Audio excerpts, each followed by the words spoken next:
위기를 당한다라고 할 때 이 위기라고 하는 말은 위험스럽고 어려운 일을 당하고 만나는 때라고 생각합니다.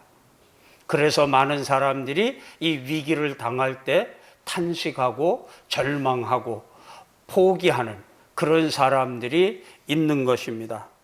그런데 반면에 어떤 사람은 이 위기야말로 기회다라고 생각을 하고 이 위기를 더욱 성공하는, 행복해지는, 더 찬란하게 빛나는 삶의 밑거름으로 삼는 사람들이 많이 있는 것을 보게 됩니다.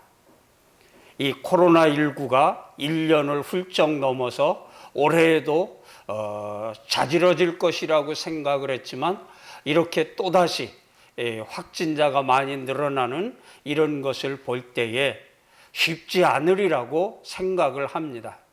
그렇지만 믿음으로 볼 때에 이 또한 지나가게 될 줄로 믿습니다.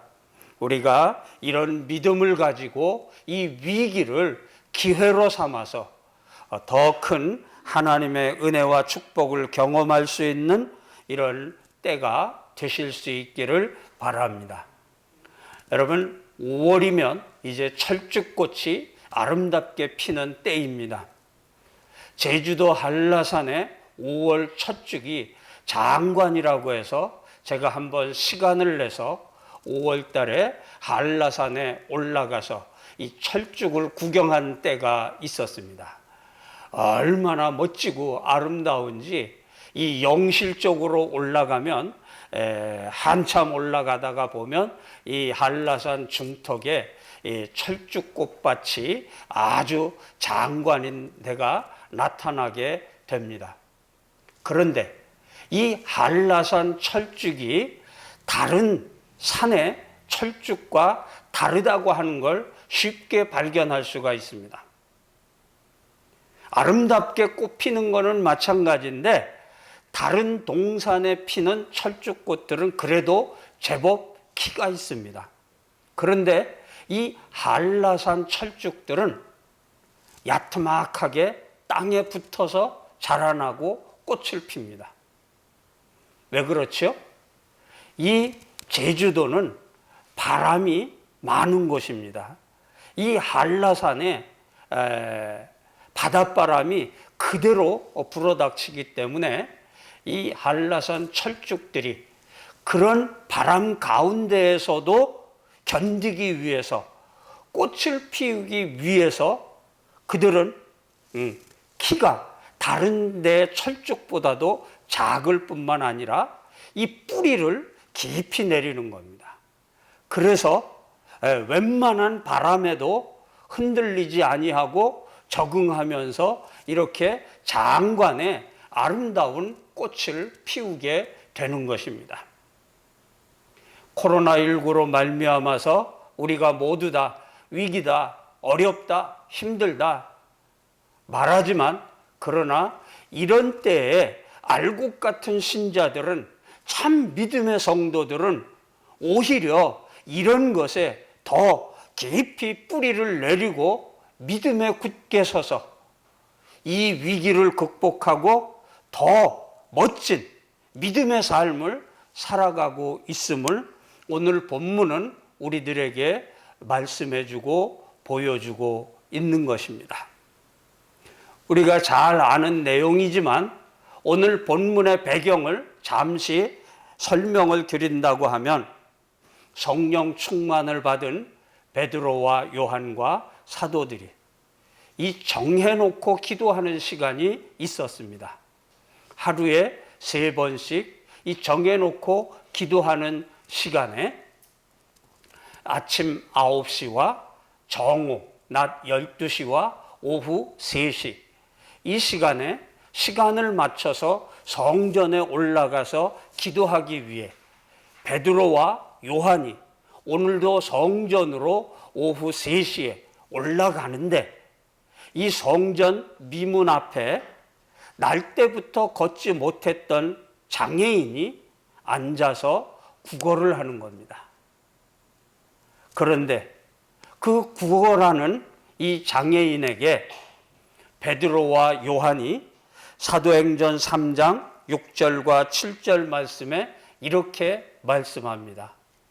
은과 금은 내게 없거니와 내게 있는 것으로 내게 주노니 나사렛 예수 그리스도의 이름으로 일어나 걸으라 하고서 그 구걸하는 장애인의 오른손을 붙잡아서 일으켜 세웠더니 그가 난생 처음으로 벌떡 일어났을 뿐만 아니라 걸을 뿐만 아니라 뛰기도 하면서 하나님을 찬송했다고 말씀을 하고 있습니다.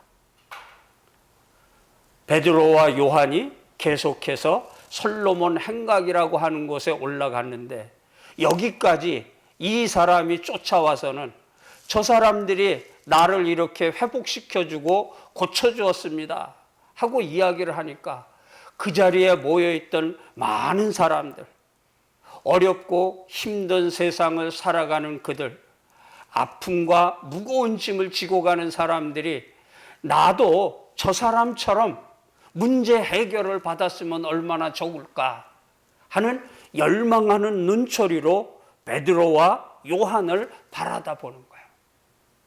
그랬더니 이 베드로와 요한이 얘기하기를 이 사람을 고친 건 우리가 한 게 아니라 내가 한 게 아니라 당신들이 잡아서 십자가에 죽인 나사렛 예수 그리스도가 하신 겁니다. 그는 죽었지만 3일 만에 부활하셨습니다. 그리고 지금도 우리와 함께 하시고 오늘 이 사람도 낫게 하신 것입니다 하고 선포를 하는 것입니다. 이 이야기를 들은 그 당시 유대 종교 지도자들이 깜짝 놀라게 되었습니다. 베드로의 설교로 말미암아서 많은 사람들이 야, 예수님이 살아나셨대, 부활하셨대 그러면서 놀라는 모습을 볼 수 있었던 겁니다. 그래서 사람들을 보내서 베드로와 요한을 붙잡아서는 감옥에 가두게 되었습니다. 그리고 산헤드린 공회 의원을 모집을 했습니다.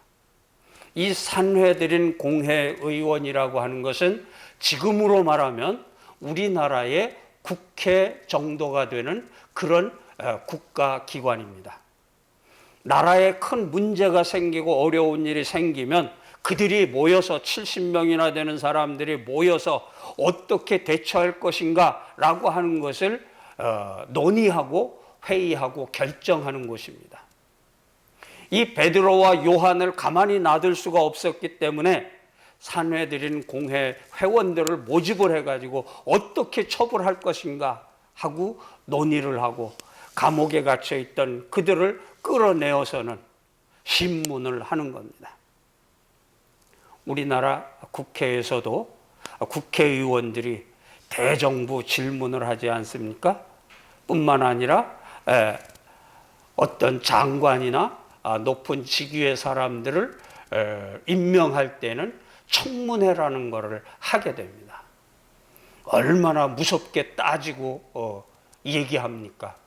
그것처럼 이 산헤드린 공회 회원들이 유대 종교 지도자들과 함께 모여서 베드로와 요한을 데려다 놓고 신문을 하는 겁니다. 가만히 있어도 다리가 후들거릴 정도로 떨리는 그런 순간일 겁니다.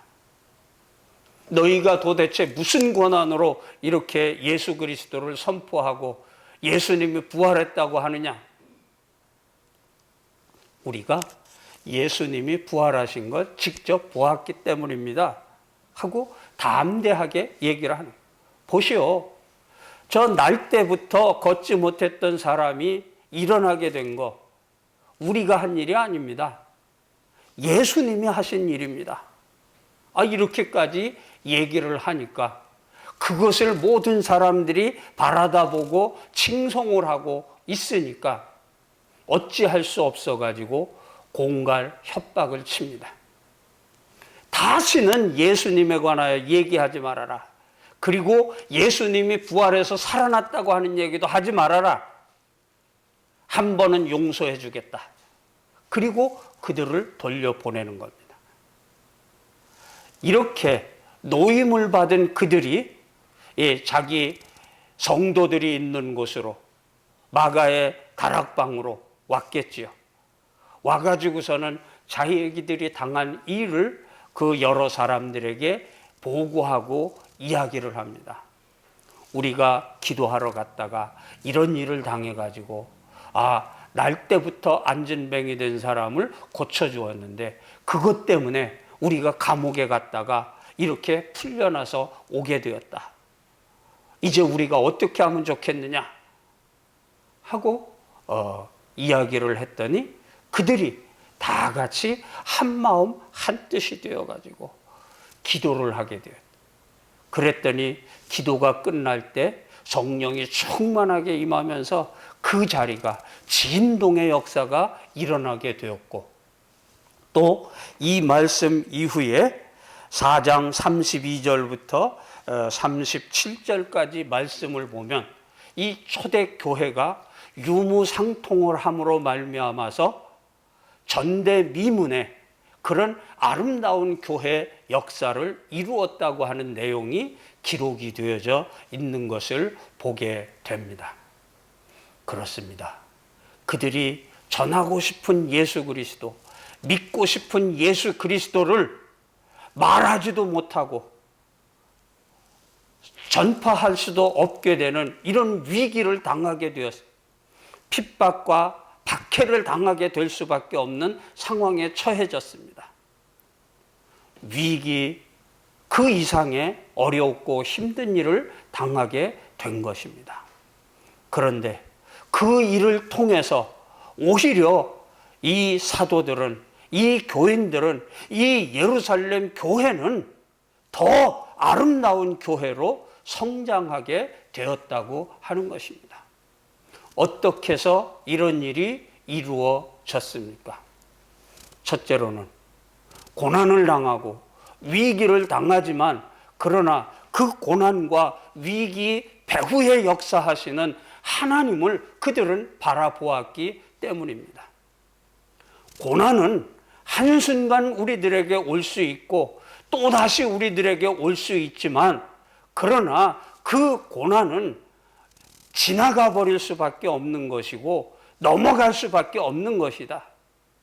하나님이 함께 하시면 오히려 이 고난이 변하여 우리들의 축복이 되고 우리들을 유익하게 되는 일이라고 하는 것을 그들이 깨달았던 것입니다. 그래서 고난에 좌절하거나 포기하지 아니하고 그들은 더욱 꿋꿋하게 이 하나님, 이 예수 그리스도를 믿고 이적과 기사를 행하면서 사는 믿음의 삶을 힘쓰게 되었던 것입니다. 하나님께서 자신들을 통해서 역사하신 일들을 함께 나누면서 오히려 더 믿음을 굳게 했다고 하는 이야기인 것입니다. 그들은 이 일을 위해서 함께 기도했다고 말씀하고 있습니다. 사도들이 자기들을 박해하고 억압하는 이 유대 종교 지도자들, 산헤드린 공회 의원들, 이런 사람들의 보고를 듣고 이야기를 들었을 때 그들과 싸우기 위해서 칼과 몽둥이를 준비하고 화염병을 준비한 게 아니라 그들은 기도했다고 하는 것입니다. 낙심하거나 좌절하지도 아니하고 그들은 함께 기도했다고 하는 것입니다. 그러므로 말미암아서 이 위기를 극복할 수 있는 계기가 되게 되었던 것입니다. 이 초대교회 성도들은 이렇게 문제를 만나면 거기에 좌절하거나 포기하거나 다투고 싸우려고 하는 게 아니라 이렇게 모여서 함께 기도하는 이런 전통을 가졌습니다. 오늘 본문의 말씀은 사도행전 4장의 말씀이지만 사도행전 12장에 가면 또 이런 일이 벌어지게 됩니다. 헤롯 왕이 이 유대 종교 지도자들, 이스라엘 백성들의 환심을 사기 위해서 야고보를 붙잡아서 죽였습니다. 그렇게 되니까 백성들이 얼마나 좋아하고 헤롯 왕을 칭송하는지 모릅니다.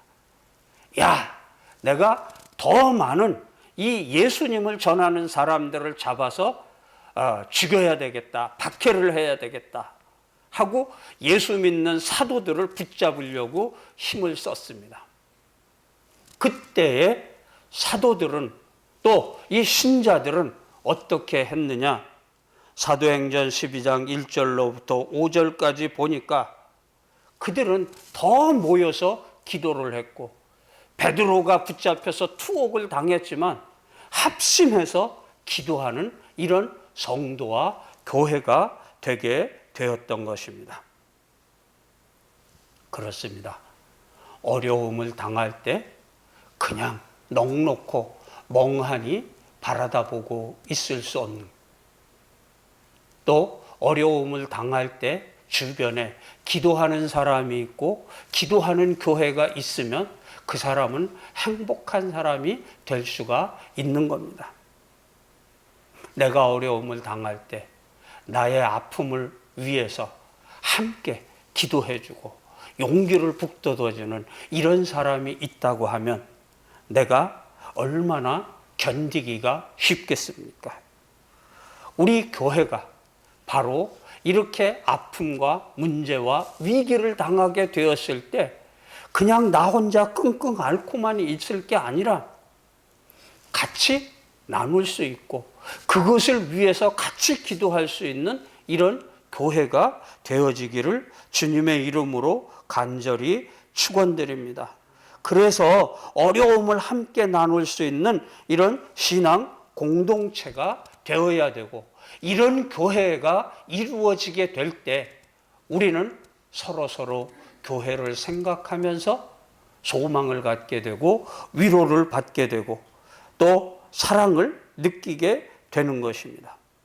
그러므로 우리는 이 어렵고 힘든 일을 당할 때, 고난이 엄습해 올 때 나 혼자서 안절부절할 것이 아니라 서로 같이 기도의 제목을 나누고 또 이 기도의 제목을 가지고 함께 기도할 수 있는 이런 성도와 교회가 되기를 주님의 이름으로 간절히 축원드립니다. 그들은 기도할 때 어떻게 기도했다고 말씀했습니까? 오늘 24절 말씀에 보니까 누가 먼저 우리 기도합시다, 또 기도해야 됩니다 하고 강요를 하고 주장한 사람이 없습니다. 다 같이 이런 위기를 당하게 되자, 어려움을 당하게 되자, 지금이 기도할 때구나. 그리고 이 사람 저 사람이 마음을 같이 해가지고 기도하기 시작을 했다고 하는 겁니다. 많은 교회의 목사님들이 이런 어려움을 당할 때마다 지금이 기도해야 될 때입니다 하고 부르짖을 줄 압니다. 우리 장로님들, 권사님들, 집사님들, 재직들 기도해야 됩니다 하고 말할 줄로 압니다. 그래서 기도하는 게 아니라 지금은 내가 믿음으로 생각할 때, 믿음으로 깨달을 때 지금은 기도해야 될 때구나 하는 걸 깨닫고서 누가 뭐라고 하기도 전에 스스로 자진해서 이렇게 합심으로 기도하는 일이 이루어지게 되었다고 하는 것입니다. 마지못해서 억지로 끌려다니면서 기도하는 기도가 아니라 이렇게 자발적으로 드리는 기도에 하나님은 은혜를 베풀어 주시는 것입니다. 뿐만 아니라 그들은 한 마음으로 기도했다고 하는 겁니다. 이 사람 저 사람 나는 이렇게 할래 저렇게 할래가 아니라 성령님이 주시는 은혜로 합심해서 기도하게 되었다고 하는 것입니다. 많은 사람들이 모였다고 할지라도 마음이 하나 되지 못하면 힘을 발휘할 수가 없는 것입니다. 그러나 성도들이 마음을 합해서 하나님께 기도를 드리면 큰 힘을 얻게 되고 능력이 이루어지고 나타나게 되는 것입니다. 마태복음 18장 19절 20절에 예수님은 뭐라고 말씀했습니까? 진실로 너희에게 이르노니 너희 중에 두 사람이 땅에서 합심하여 무엇이든지 구하면 하늘에 계신 내 아버지께서 그들을 위하여 이루게 하시리라. 두세 사람이 내 이름으로 모인 곳에는 나도 그들 중에 있느니라. 아멘. 그렇습니다. 그러므로 이 당시에 사도들과 예수님의 어머니 마리아와 예수님의 가족들과 모든 성도들은 합심해서 한 마음으로 기도했던 것입니다.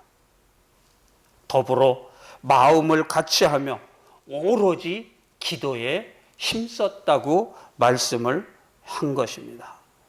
우리가 한 마음으로 합심해서 기도할 때 우리에게도 이런 놀라운 은혜가 임할 줄로 믿습니다. 뿐만 아니라 오늘 말씀해 보니까 소리 높여 기도했다고 그랬습니다. 부르짖어 기도했다고 그랬습니다. 물론 기도의 종류는 여러 가지가 있어서 또 기도하는 사람들마다 여러 모양으로 기도를 합니다. 어떤 사람은 묵상으로 기도를 하고 어떤 사람은 묵언으로 기도를 하고 어떤 사람은 조용히 기도를 하고 어떤 사람은 큰 소리 내서 기도하는 경우도 있는 것입니다. 뭐 이렇게 저렇게 기도하는 건 다 중요합니다. 그러나 위급한 일이 당했을 때, 어려운 일을 당했을 때에는 우리가 조용하게만 기도할 수 없는 겁니다. 그 마음이 간절하고 뜨거워서 부르짖어 큰 소리로 기도할 때도 있는 것입니다. 이들은 지금 이 안타까운 마음으로 어쩔 수 없는 마음으로 부르짖어 큰 소리로 기도했다고 말씀을 한 것입니다. 얼마나 안타까웠으면 그랬겠습니까? 주님은 바로 히스기야 왕처럼 또는 한나처럼 이렇게 부르짖어 기도하고 안타깝게 기도하는 그 기도를 기뻐하시는 것입니다. 그래서 예레미야 선지자는 예레미야서 33장 3절에 너는 내게 부르짖으라. 내가 내게 응답하겠고 내가 알지 못하는 크고 은밀한 일을 내게 나타내리라 말씀을 했습니다. 뭐라고요? 부르짖으라고. 다급하고 힘들고 어려운 때에는 부르짖는 기도를 우리 주님이 기뻐 들으시는 것입니다. 시편 50편 15절에 환난 날에 나를 부르라. 내가 너를 건지리니 내가 나를 영화롭게 하리로다 말씀했습니다. 어떤 모습으로 기도하든지 우리는 간절한 마음으로 한 마음으로 부르짖어 기도하는 성도들이 되어야 할 줄 믿습니다. 기도할 때 내가 누구에게 기도하는가? 내가 기도하는 하나님은 어떤 하나님이신가? 하는 것을 분명히 알아야 하는 것입니다.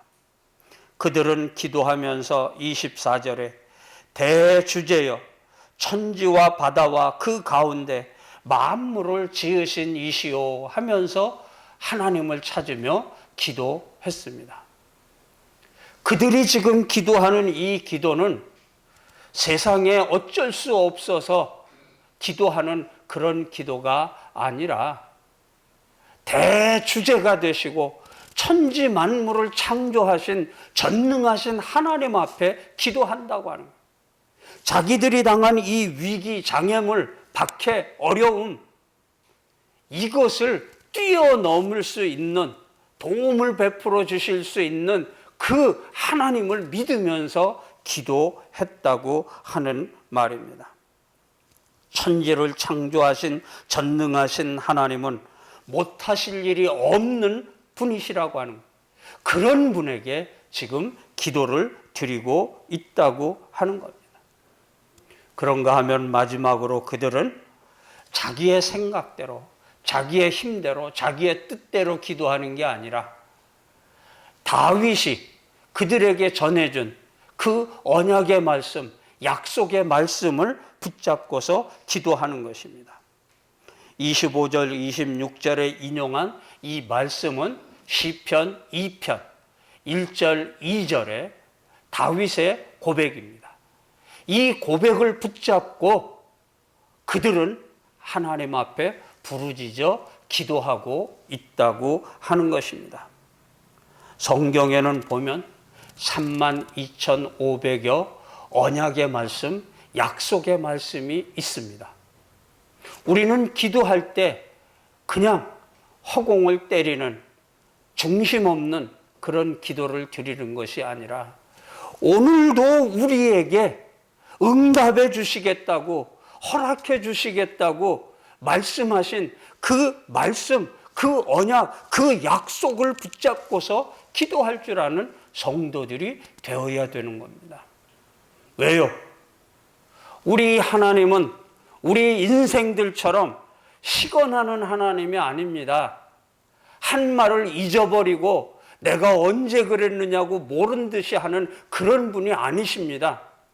많은 위정자들이 약속은 약속대로, 또 삶은 삶대로 그렇게 살아가고 있지만 우리 하나님은 시건하시는 하나님이 아니시라고, 신실하시기 때문에 그 하나하나 언약의 말씀, 약속의 말씀을 분명히 성취시켜주고 이루어 주신다고 말씀하고 있는 겁니다. 때문에 우리는 기도할 때 이 하나님의 말씀, 약속의 말씀을 붙잡고서 기도해야 되는 것입니다. 역대하 7장과 12장에 보면 솔로몬이 성전을 주님에게 드리고 바칠 때 그런 기도를 합니다. 우리 백성들이 전염병에 걸리거나 어려운 일을 당할 때 주의 성전을 찾아서 기도할 때 우리 하나님 들어 응답하시고 성취시켜 주시옵소서. 우리 슬라이드 때문에 가려서 안 보이지만 우리 이 말씀, 우리 하나님은, 우리 주님은 우리들이 주의 전을 찾아서 이렇게 부르짖고 기도할 때 우리들을 들어주시고 응답해 주시고 우리들을 회복시켜 주신다고 약속을 하신 거예요. 그러므로 우리는 주님, 이제는 회복시켜 주시옵소서. 이제는 내가 회개하고 주님께로 돌아옵니다. 주님의 약속의 말씀, 언약의 말씀 붙잡고 신실하게 살기를 원합니다. 나를 통해서 하나님의 나라를 이 땅에 아름답게 펼쳐지게 해 주시옵소서. 기도할 수 있는 우리가 되고 쓰임받을 수 있는 우리 모두가 되실 수 있기를. 그래서 전무후무한 아름다운 교회의 전통을 이루어가고 역사를 만들어갈 수 있는 그런 우리 모두가 되실 수 있기를 주님의 이름으로 간절히 축원드립니다. 기도하시겠습니다. 곤란을 당하고 위기를 당하고 어려움을 당했을 때 깨닫고 회개하고 주님 앞에 나와 부르짖어 기도하면 우리의 기도를 들어주시고 응답해 주시며 애굽 430년 동안에 노예 생활, 종 생활 가운데에서도 해방시켜 주셨을 뿐만 아니라 베드로와 요한 사도들이 고난을 당할 때 풀어주시고 도와주시고 역사하셨던 아버지 하나님, 코로나19로 우리가 고난을 당하고 아픔을 당하고 이제는 견딜 수 없을 정도로 힘들고 지쳐 있습니다. 주님 앞에 지금이 기도할 때인 것을 깨닫고 성도들이 모이고 교회들이 연합하여 기도하게 하여 주시옵소서. 그래서 부활하신 예수 그리스도를 중심으로 아름답게 복음을 전하는 빛과 소금된 교회가 되게 하여 주시옵소서. 이 위기와 고난 가운데에서도 우리와 함께 하시고 또 역사하실 예수 그리스도 이름으로 간절히 기도드리옵나이다. 아멘.